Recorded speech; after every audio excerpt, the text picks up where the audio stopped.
Salut mes Saiyajins du mercredi soir, comme tu le sais, ou peut-être que tu viens de le découvrir, bien tous les mercredis à 21 h, je suis là pour t'aider, répondre à tes questions. Je vais essayer de faire des efforts comme chaque semaine.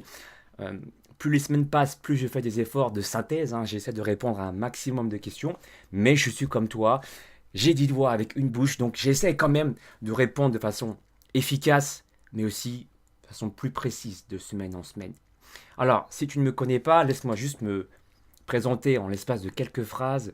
Je m'appelle Alex Levent, je suis coach sportif, diplômé d'État et j'ai suivi une formation en nutrition pour t'aider à atteindre le niveau de l'ultra-instinct. Le niveau Super Saiyajin Goto. Hein, pour ceux qui comprennent, Goto, ça veut dire God dans la langue japonaise. Bon, bref, j'arrête de délirer, j'ouvre le chat et je vous dis bonsoir, mes Saiyajin, boys and girls. Parce que voilà, ici on est équitable. On pense aux garçons, mais on n'oublie pas les filles non plus, hein, bien sûr.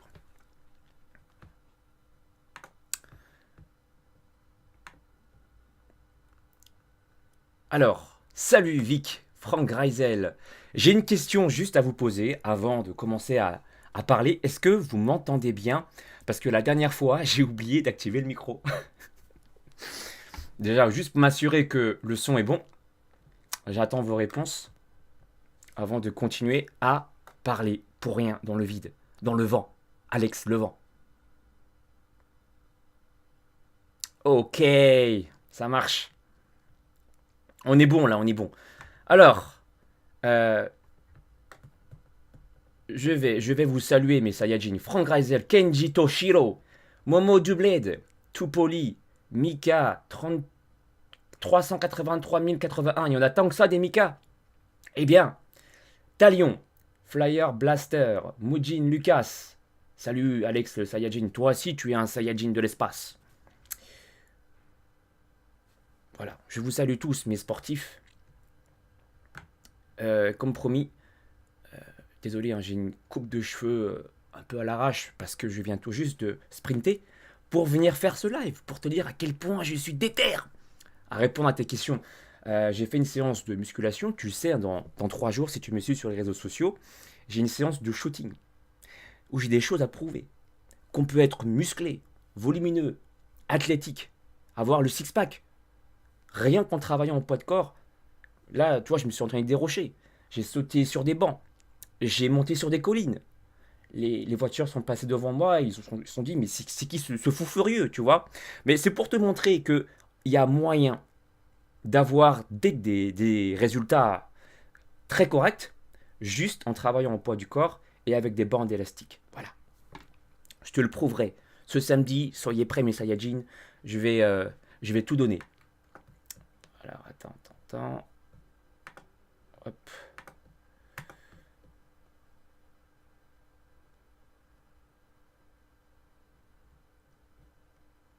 Alors, je vais répondre aux premières questions et promis, j'interagis aussi hein, par rapport à vos remarques. Tiens, il y a Enzo du gâteau là, qui, euh, qui a gentiment versé 2 euros. La muscu arrête-t-elle la croissance? Je vais commencer juste par lui répondre parce qu'il vient de mettre un petit peu du sien là, beaucoup même. La muscu arrête-t-elle la croissance? Fais une vidéo s'il te plaît. Alors, je vais te répondre directement, d'accord?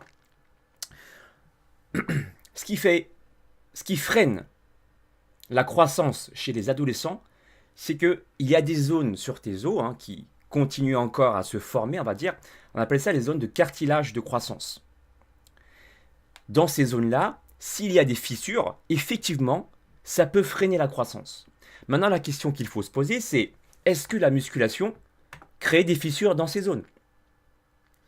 Il y a des études scientifiques qui ont été menées concernant cette problématique et le sport, la musculation, ne fait pas partie des sports les plus dangereux euh, et qui seraient en partie responsables de la fissure de ces cartilages de croissance. Le premier sport, l'un des premiers sports à, comment dire, à être dangereux pour les adolescents, en fait, c'est plutôt le foot, le rugby, les sports le sport où il y a des contacts, tu vois. La musculation, tu peux aussi créer des fissures sur ces zones de cartilage de croissance si tu exécutes mal les mouvements. C'est pour ça que je préconise à tous ceux qui commencent la musculation d'abord de vous orienter vers les tutos. Je le dis à chaque fois dans mes lives, mais c'est très très important de le préciser. Il faut regarder les tutos, les erreurs à éviter, le placement à avoir, et surtout, il faut avoir une bonne proprioception. C'est-à-dire qu'il faut que à chaque mouvement que tu vas effectuer, d'avoir une conscience sur la contraction musculaire. Je vais dire un exemple. Quand moi je fais des pompes, je ne pense pas qu'aux pectoraux, je ne pense pas qu'aux bras ni aux épaules, mais je contracte à fond mon dentelé, les muscles ici là, plus mes abdominaux. À chaque pompe que j'effectue, je ressens mes abdos, mes obliques. Ça, des fois, on oublie. Et ça change tout, ça. Le fait de contracter des muscles qui ne sont pas censés travailler en premier plan, l'exercice, ça rend l'exercice très compliqué, très intéressant. Alors, pour revenir à la réponse de ta question, la musculation pourrait engendrer des fissures sur les zones de cartilage de croissance, mais il faut vraiment chercher à mal faire le mouvement, etc. Donc moi, je t'invite encore une fois à maîtriser tout ça. Il y a plein de tutos, que ce soit sur ma chaîne ou la chaîne de mes confrères. Je t'invite vraiment à passer du temps là-dessus. Par exemple, si tu viens sur ma chaîne, tu tapes Alex Levent, squat, erreur à éviter, Alex Levent, pompe, erreur à éviter, Alex Levent, traction, erreur à éviter, tu vas tomber sur des tutos. D'accord? Maîtrise tout ça pour être sûr de bien comprendre comment contracter tes muscles dans l'espace, comment ressentir ton corps, et tout ira bien. Deuxième conseil que je peux te donner, c'est c'est de travailler plutôt sur de l'endurance. C'est-à-dire, ne va pas chercher à porter très très lourd. Tu limiteras comme ça les risques de te blesser inutilement. Donc, travaille plutôt sur des charges moyennes. Donc, tu vas plutôt préférer à ton âge, si tu es encore ado, des exercices qui vont jusqu'à 20 à 25 répétitions. Mais attention, quand tu travailles sur du 20 à 25 répétitions, il ne s'agit pas de travailler sur un poids dans lequel tu vas...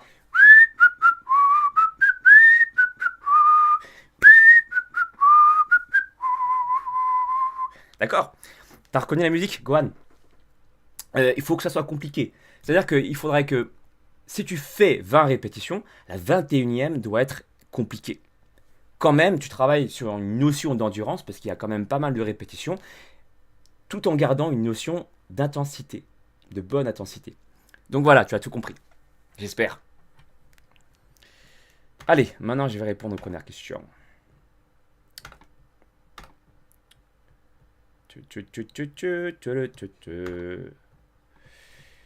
Alors, on y est. Je vais répondre aux premières questions.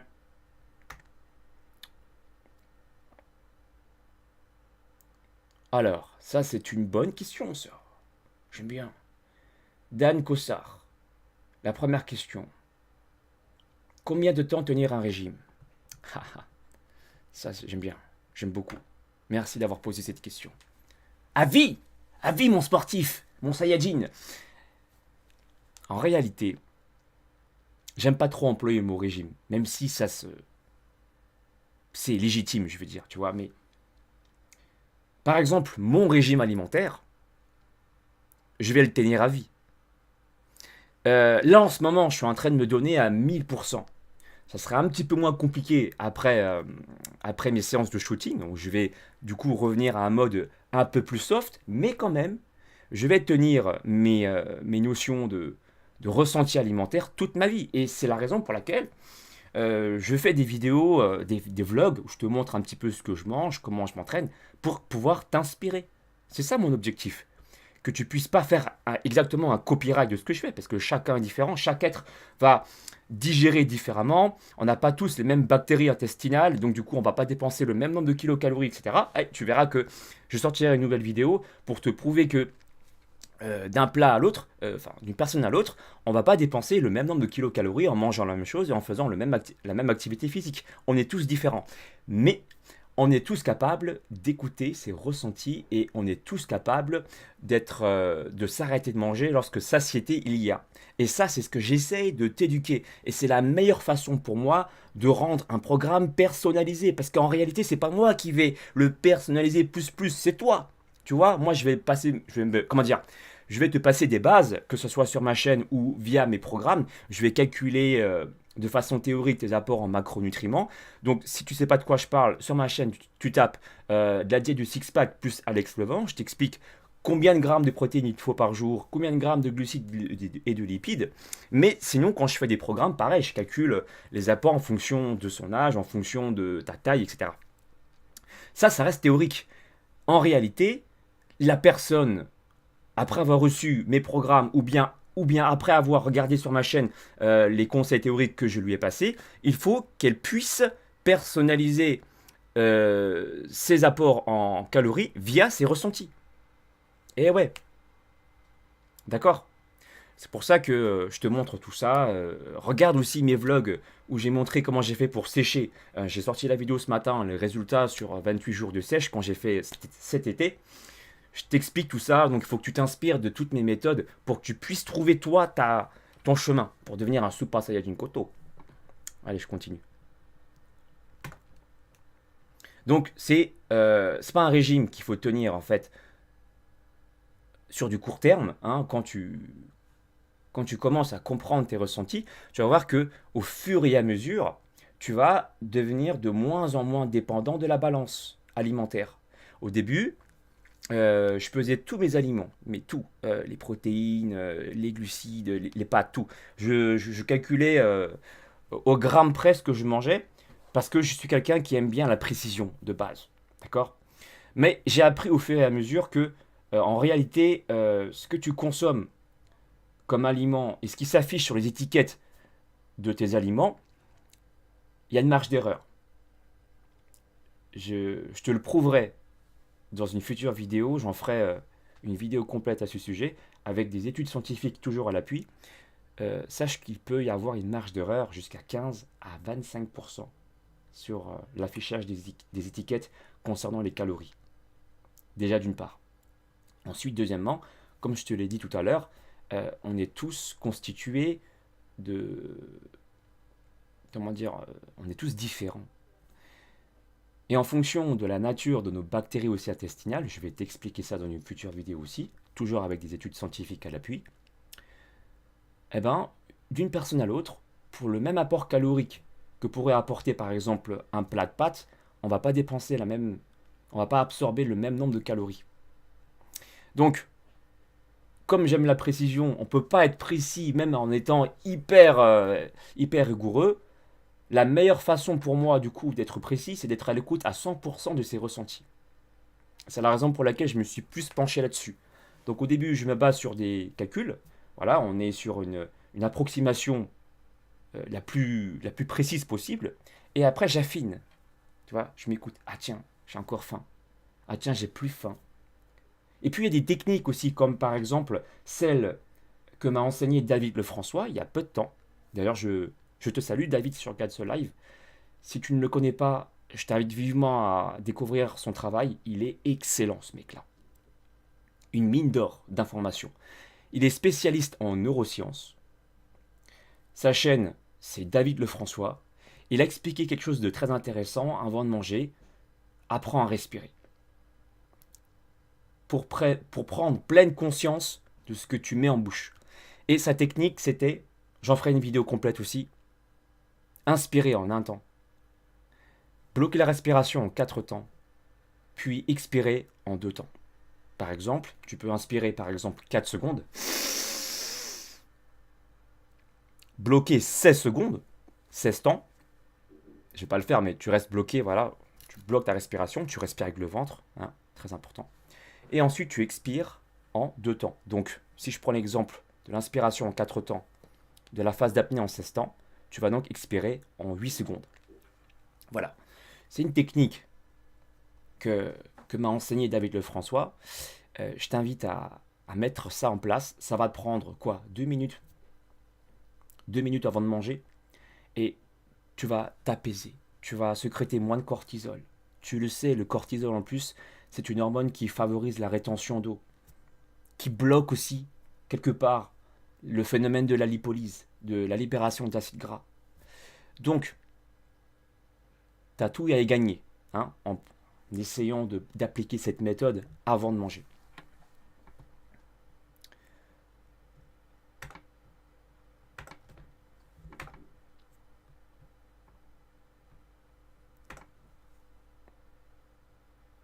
Alors, pour terminer avec la remarque de Dame, en apprenant à écouter ses ressentis, tu vas donc pouvoir, au fur et à mesure, ne plus être dépendant de la balance et donc faire ça toute ta vie. C'est aussi simple que ça. Moi, ce que je fais là actuellement, je vais le faire toute ma vie. C'est simple. J'ai pas envie de me prendre la tête à 60 ans en train de peser mes aliments. Je l'ai déjà fait. Je connais mes bails. Voilà, je connais mes bases. Mon bail aussi, on peut dire ça comme ça. Donc, je conseille au début de le faire, de peser ses aliments pour avoir une conscience et pour être conscient de ce qu'on avale, hein, des apports en macronutriments. C'est très intéressant, même si on est dans comment on dit ça? Dans l'imprécision. Il y a quand même une base, une référence qu'on va réajuster et rendre ça plus personnel en étant à l'écoute de ses ressentis. Allez, on continue.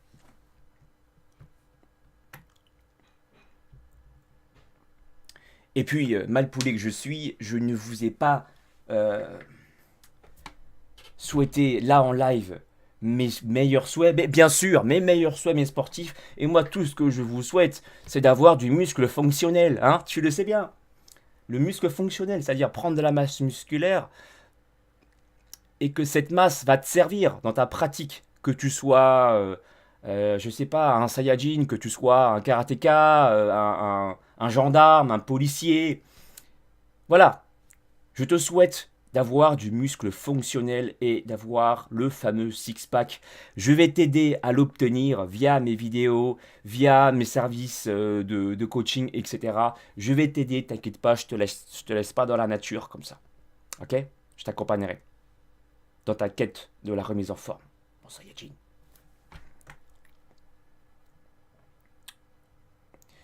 Anissa, je commence le sport grâce à toi depuis une semaine, depuis un mois. Ah bah écoute, bravo Anissa, je t'encourage, je t'envoie plein de bonnes ondes pour que tu puisses continuer à garder cette motivation et cette détermination sans faille. Thomas Rainbow, salut Alex, tu en penses quoi de la diète de ne rien manger le soir et manger que le matin et soir? Euh, Ça se justifie. Après, c'est pas la seule façon de faire. Et très sincèrement, c'est pas parce que tu manges le soir que tu vas grossir.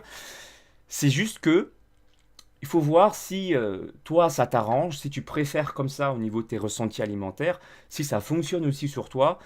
Mais j'ai rien contre le fait de sauter le repas du soir. Je dis juste que c'est pas la seule façon de faire. D'accord? Là, par exemple, je vais te dire un truc, hein, vous allez peut-être être choqué, mais ça fait plus de 24 heures là que j'ai rien dans le bidon. Et pourtant, je viens de faire un effort glycolytique. J'ai habitué mon corps à travailler à jeun. Je l'ai habitué. Il le sait, il sait de quoi je suis capable.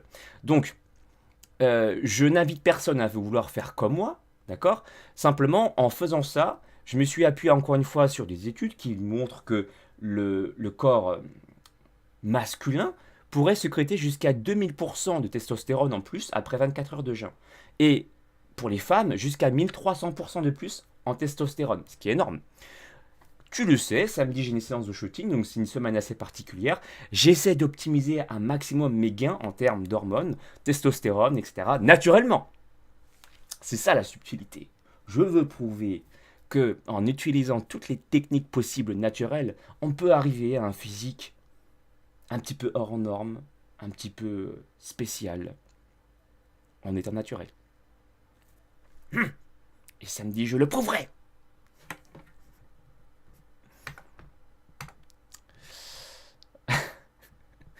Tu peux dire que je suis fou, c'est pas grave, je l'assume complètement. Allez, je continue.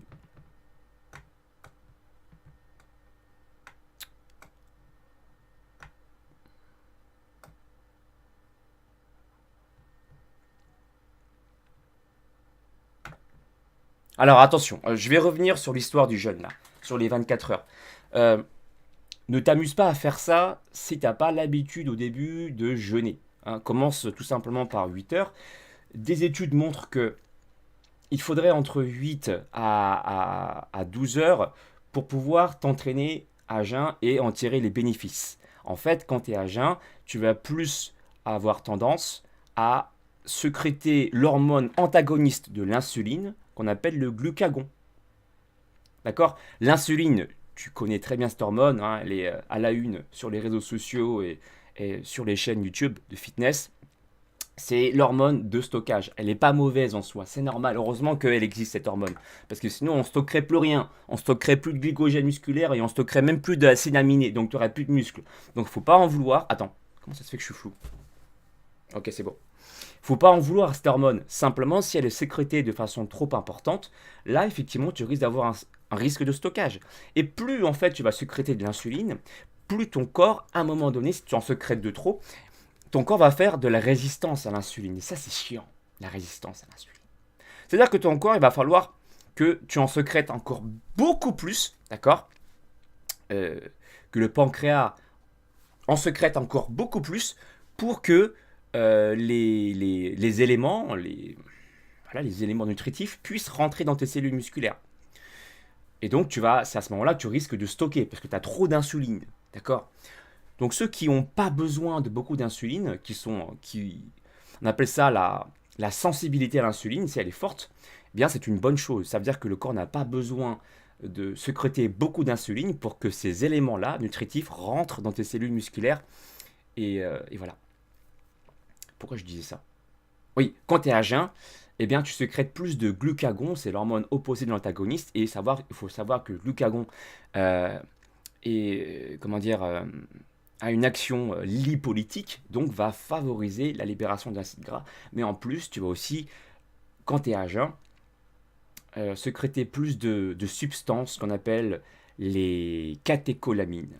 Ces catécholamines vont jouer le rôle d'hormones, notamment la noradrénaline et l'adrénaline, mais j'en ferai des vidéos complètes à ce sujet, tu verras. Et ça agit aussi sur la lipolyse. Voilà. Pour te donner tous les intérêts et pour te prouver que ce n'est pas qu'une question de calories. Hein. Si tu veux à un moment donné avoir un six-pack saillant comme dans un manga, il faut jouer sur tous les paramètres. Maintenant, pour ceux qui souhaitent tout simplement perdre du gras, le déficit suffit généralement amplement. Mais si tu veux optimiser encore plus tes résultats, gagner du temps, pour perdre du gras rapidement et efficacement, tu peux jouer sur plusieurs paramètres. Le jeûne intermittent fait partie de ces paramètres dans lesquels tu peux jouer pour surperformer ton plan alimentaire. Voilà, tout simplement.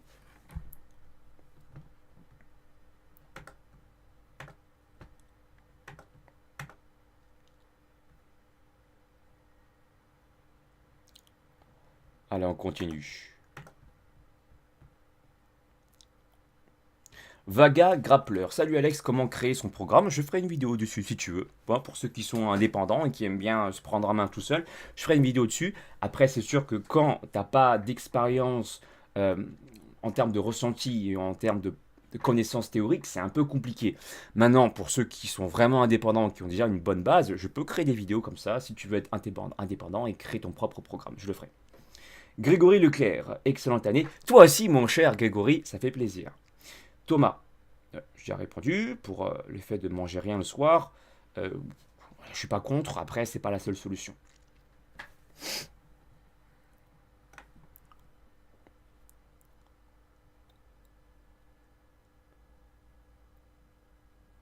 Alors, Android C27, bonne question. Tu vois, je réponds là et je fais des efforts. Alex Le, on fait des efforts.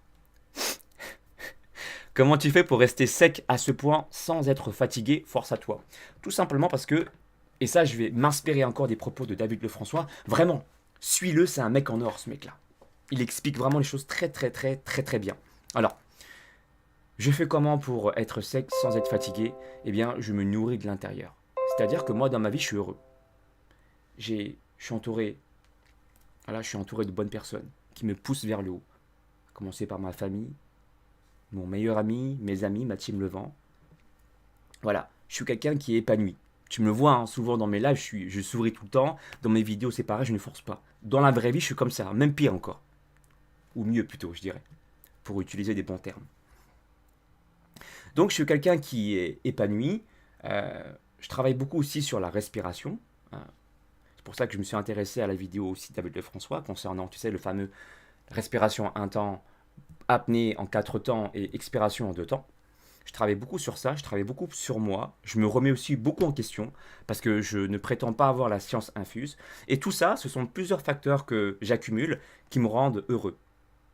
Et du coup, je me nourris de l'intérieur. Pas besoin de compenser mon mal-être avec de la nourriture ou avec le fait de râler tous les jours. Bien sûr, je suis humain. Il m'arrive aussi de râler et tout ça. Mais très souvent, lorsque je parle avec mes amis, c'est pour sortir des blagues. Tu vois. Donc, même avec mon équipe, en fait, en réalité. Donc, c'est comme ça que je me nourris en dehors de la... En dehors du fait que je me nourrisse avec de la nourriture, je me nourris avec des bonnes personnes, des bonnes ondes. Je travaille sur la respiration et déjà mes cellules vivent pleinement, positivement. Très important ça. Et n'oublie pas quelque chose. Si tu crois que je suis dans le spiritualisme, etc., bon bref, peut-être, mais le ventre est considéré comme étant, l'intestin ici, le second cerveau. Quand tu es stressé, quand tu n'es pas bien, tu as la boule au ventre. Tu es ballonné quelque part. Donc, ça veut dire que l'aspect psychologique, en dehors d'être spirituel ou pas, c'est très scientifique finalement. Je crois qu'il y a plus de neurones encore, il faut vérifier, mais il y a encore plus de neurones dans le ventre que dans ton cerveau. Voilà, pour te dire. Sois heureux, sois bien entouré, aie des projets. Qu'est-ce que je peux dire d'autre? Apprends à respirer. Éloigne-toi des choses négatives. Tu verras que prends conscience aussi de ce que tu manges. Moi, par exemple, dès que je mange un bout de brocoli, mais je suis en mode jouissance complète. Oh, c'est trop bon. Oh là là. Je mange une carotte. Oh, c'est trop bon. Tu vois? Je te demande pas de jouir devant des plats de carottes, mais d'apprécier ce que tu manges. Et c'est pour ça que j'aime bien, moi, aussi l'approche de la monodiète. Parce que, en dehors d'éliminer les toxines, que tu sois d'accord ou pas convaincu, ce que tu veux, quelque part, lorsque tu vas finir ta monodiète et que tu vas commencer à remanger tes aliments, ceux qui l'ont pratiqué le savent, mais vous allez jouir vous allez jouir dans votre palais. Vous allez mettre un petit bout de protéines animales ou végétales en bouche, mais vous allez dire, mais c'est trop bon. Et du coup, vous allez prendre conscience que peut-être dans la vie de tous les jours, vous mangez trop. Et c'est ça le problème en fait de notre société actuelle. On a tendance à consommer des aliments excessivement. Soit de mauvaise qualité, soit excessivement, ce qui crée euh, l'obésité. Et en plus, avec le train de vie que nous menons, nous sommes stressés pour la plupart d'entre nous. Donc nous sécrétons du cortisol, on va compenser avec la nourriture. Tu le sais, hein, je parle souvent de ça, c'est la faim émotionnelle. Voilà, sois heureux, c'est vraiment quelque chose de très important et si tu travailles sur toi-même, ça va t'aider. En parlant de ça, je t'invite à acheter ça. Ah, et j'ai rien prévu, hein. Pour te dire à quel point je m'intéresse à tout ça, cohérence cardiaque 365, docteur David O'Hare, je sais pas comment ça se prononce. Et en fait, tu te consacres 6 fois par minute, 5 minutes, 3 fois par jour pour apprendre à mieux respirer. Référence. Le docteur David O'Hare, en plus, c'est l'un des meilleurs spécialistes internationaux de la cohérence cardiaque. Il forme des thérapeutes au sein de l'Institut de médecine intégrée fondé par son ami David. Enfin bref, le mec est chaud, quoi, tu vois. Je t'invite à mettre ça en place. Allez, je continue.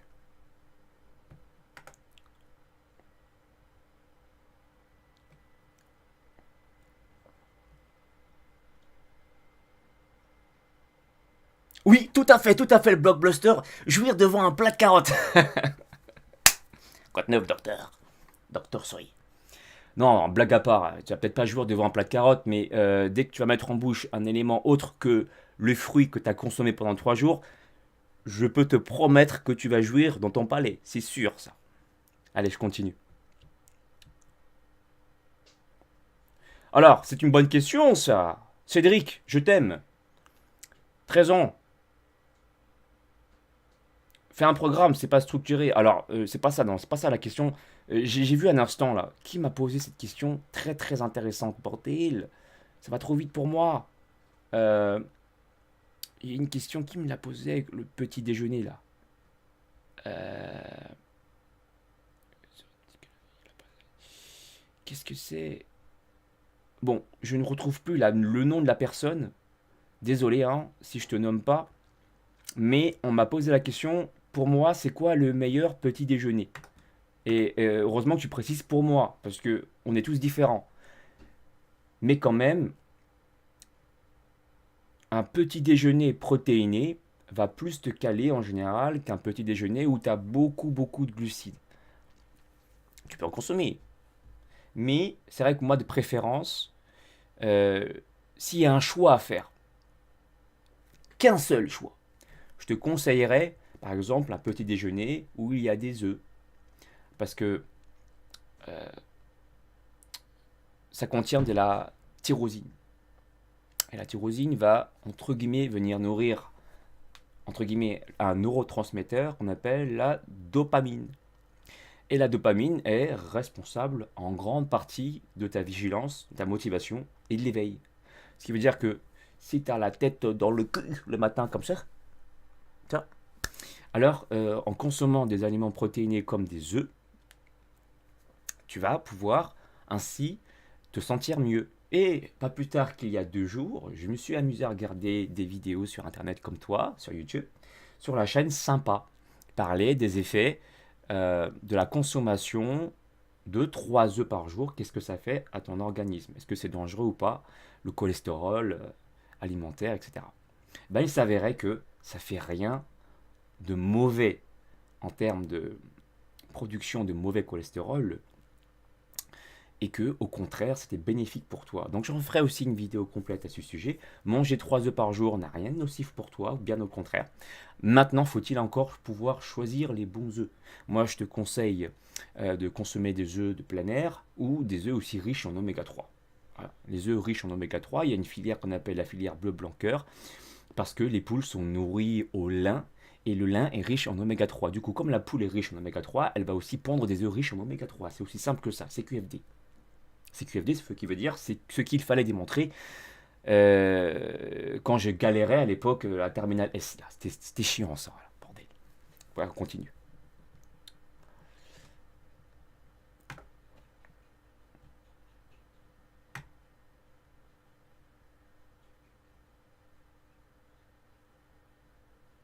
Allez, Matt Goss. Salut Alex, penses-tu que c'est mieux de faire des exercices d'abdos avec poids de corps ou avec les machines? Ben moi j'aime bien faire... si j'ai le choix, j'aurais fait les deux. Simplement moi, par souci de temps, parce que je suis quelqu'un qui court après le temps, hein, je m'entraîne essentiellement dehors ou avec des bandes élastiques chez moi. Mais il y a une machine très intéressante, si jamais tu as une salle de sport, tu sais, la fameuse poulie abdos. Tu es là, on va pas bien. T'attaches, n'importe quoi. T'attaches, comment dire, on appelle ça là. Bref, tu m'as compris, la ficelle. Ici, voilà, t'attrapes et tu vas faire une flexion extension de buste. D'accord? L'idée, moi, ce que j'aime faire, c'est pas de tirer avec les bras, comme ça, parce que sinon tu vas travailler principalement tes bras et ton dos, alors qu'en fait, ce qu'on cherche à faire, c'est de travailler tes abdominaux. Donc, quand tu fais ce type de travail, déjà, moi, j'aime bien caler mes pieds sur un support derrière, j'aime bien, voilà, ou du moins avoir un appui dessus. Je suis là, et en fait, je vais venir serrer mes abdos et me dire que le mouvement part d'ici. Surtout sur les abdos du haut au début. Donc je suis là et je vais venir arrondir mon dos. Oui, je le reprécise, je vais venir arrondir mon dos. C'est pas mauvais en soi, mais tu auras une meilleure contraction sur la partie haute en essayant du moins d'arrondir ton dos. Tu vois ce que je veux dire? Autre chose qui est très important aussi à préciser, c'est de serrer tes abdominaux et de rentrer ton ventre au moment où tu vas venir vouloir arrondir ton dos. La contraction sera meilleure sur la partie haute des abdominaux, mais en plus tu vas aussi engager le transverse, le muscle principal. C'est pas le muscle principal, c'est le muscle en profondeur qui part de ta colonne vertébrale, si tu veux, qui va envelopper comme ça toute ta taille. Le transverse est responsable aussi du ventre plat. Donc non seulement tu vas travailler ton six-pack, mais tu vas aussi favoriser un ventre plat. C'est pas génial tout ça? Donc j'aime faire ça. J'aime faire aussi ce travail, tu sais, en salle de musculation. Tu as un petit support comme ça, tu vas venir lever tes genoux devant, côté. Pareil, alors dans ce mouvement-là, ce qui est important, C'est pas de faire un mouvement pour faire un mouvement, on s'en fout de ça. Ça nous intéresse pas. Nous, ce qu'on veut, c'est des résultats, sans se blesser. Donc, l'erreur commune, c'est que les gens, parfois, ils font ce mouvement juste pour faire ce mouvement. Et ils vont venir solliciter le psoas iliaque, jusqu'ici là. Ça ne nous intéresse pas trop. Nous, ce qu'on veut, c'est travailler les abdos du bas. Et pour ça, que tu y crois ou tu y crois pas, il faut te concentrer sur tes abdominaux. Entre autres, pour ceux qui connaissent, ça s'appelle la contraction volontaire. Tu te dis que il n'y a pas moyen de pouvoir lever tes genoux si tes abdos ne sont pas contractés. Il faut visualiser tes abdos comme une planche anatomique. Ça devient rouge au moment même de la contraction, voire même avant la contraction. Et ensuite seulement, les genoux vont pouvoir monter parce que tu as contracté tes abdominaux du bas. Ok ? Donc voilà, 2 exercices très sympathiques que tu peux faire en salle de musculation, par exemple.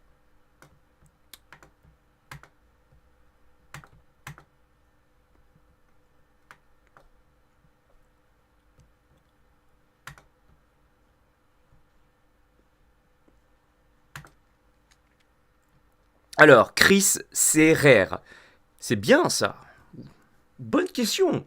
Quelle différence entre prise de masse et prise de muscle? J'aime bien. Vous êtes chaud aujourd'hui, mes Saiyajin. Hein, enfin, tout le temps, vous êtes tout le temps chaud, mais là particulièrement, vous êtes au taquet. Alors, chaque spécialiste aura sa propre définition là-dessus. Moi, en tout cas, lorsque tu parles de prise de masse, c'est la masse générale. Okay. Donc, dans la masse, on peut comprendre, dans la cellule musculaire, tu n'as pas que des éléments contractiles. Tu as aussi des éléments non contractiles. Par exemple, les réserves, il n'y a pas que ça, mais principalement les réserves de glycogène musculaire, l'essence, si tu veux, que tu mets dans la voiture. Voilà. Tu as ce compartiment, cet organite dans la cellule. Tu as aussi les mitochondries. Les mitochondries, si tu veux, c'est les endroits de la cellule musculaire qui jouent le rôle d'usine centrale. C'est là où tu vas produire de l'énergie. Autrement dit appelé aussi de l'ATP, adénosine triphosphate. Ces organites, ils ne se contractent pas. D'accord ? Par contre, on peut les faire grossir. Et s'ils grossissent, j'aime bien prendre cet exemple avec Goku Rosé. T'as vu, il y a Goku Rosé à l'intérieur. On m'a offert ça, c'est génial ça. Au top, non? On va dire que Goku Rosé représente les mitochondries, d'accord, et on va dire que, voilà, par exemple, ce truc-là, en plus, là, représente les glycogènes musculaires. Ben, si les deux compartiments, les deux organiques grossissent, ça va pousser la cellule à la faire grossir. Parce qu'à l'intérieur, il y a plein de trucs, tu vois. Ça fait hypertrophie sarcoplasmique. Parce que Goku Rosé, là, et cet élément en plus, baigne à l'intérieur de la cellule qu'on appelle le sarcoplasme. C'est un liquide gélatineux. Et ben, ils sont en train de se promener, tu vois, ils font la brasse à l'intérieur. Ces éléments-là, s'ils grossissent dans l'eau, ça fait grossir aussi, entre guillemets, la piscine. Façon de parler. Ça, c'est la prise de masse pour moi. Donc ça comprend à la fois les éléments contractiles plus les éléments non contractiles. Maintenant, si on parle de prise de muscle, d'éléments contractiles, pour moi, muscle, en faisant référence aux éléments qui se contractent, alors on serait plutôt, d'accord, sur une prise de masse myofibrillaire. Alors, tu vas me dire, mais c'est quoi ces termes barbares que tu utilises, monsieur Alex Levent? Les myofibrilles composent tout simplement les fibres musculaires. Et les fibres musculaires composent des faisceaux musculaires, qui eux-mêmes composent le muscle en lui-même. J'ai fait une vidéo déjà à ce sujet, il faut faire des zooms en fait, dans tes muscles. Tu vois plein de choses. Là, tu vois ton muscle biceps, mais à l'intérieur, il y a des faisceaux musculaires. À l'intérieur des faisceaux musculaires, comme je te l'ai dit, il y a des fibres musculaires. Et puis à l'intérieur des fibres musculaires, tu as des myofibrilles. Ces myofibrilles peuvent grossir. Prise de masse myofibrillaire. Voilà. Et dans ma chaîne, tu tapes prise de masse Alex Levent, Je t'ai expliqué différentes méthodes pouvant permettre plutôt de développer l'hypertrophie sarcoplasmique ou plutôt l'hypertrophie myofibrillaire, sachant qu'on ne pourra jamais vraiment dissocier les deux, mais on peut essayer de jouer sur des préférences, on va dire. Plutôt privilégier la prise de masse sarcoplasmique ou la myofibrillaire, ou encore l'hypertrophie vasculaire. C'est-à-dire que tu peux faire grossir aussi tes faisceaux sanguins. C'est pour ça que j'ai des grosses veines aussi sur mes bras, parce que je fais aussi de l'hypertrophie vasculaire. Et puis il y a des méthodes d'entraînement, des pourcentages aussi à plus ou moins respecter pour favoriser un type d'hypertrophie. C'est pas intéressant tout ça? Moi je kiffe, parce que tous les jours j'apprends. J'apprends et je ne prétends pas avoir la vérité. Je peux me tromper et auquel cas je m'excuserai d'avance. Je m'excuse d'avance de me tromper. Mais je pense quand même de partager des propos avec une certaine base, avec de certaines des appuis scientifiques. Voilà, ça tient la route en fait, si tu veux. Allez, on continue. Et puis ça, voilà, il y a des résultats derrière, surtout.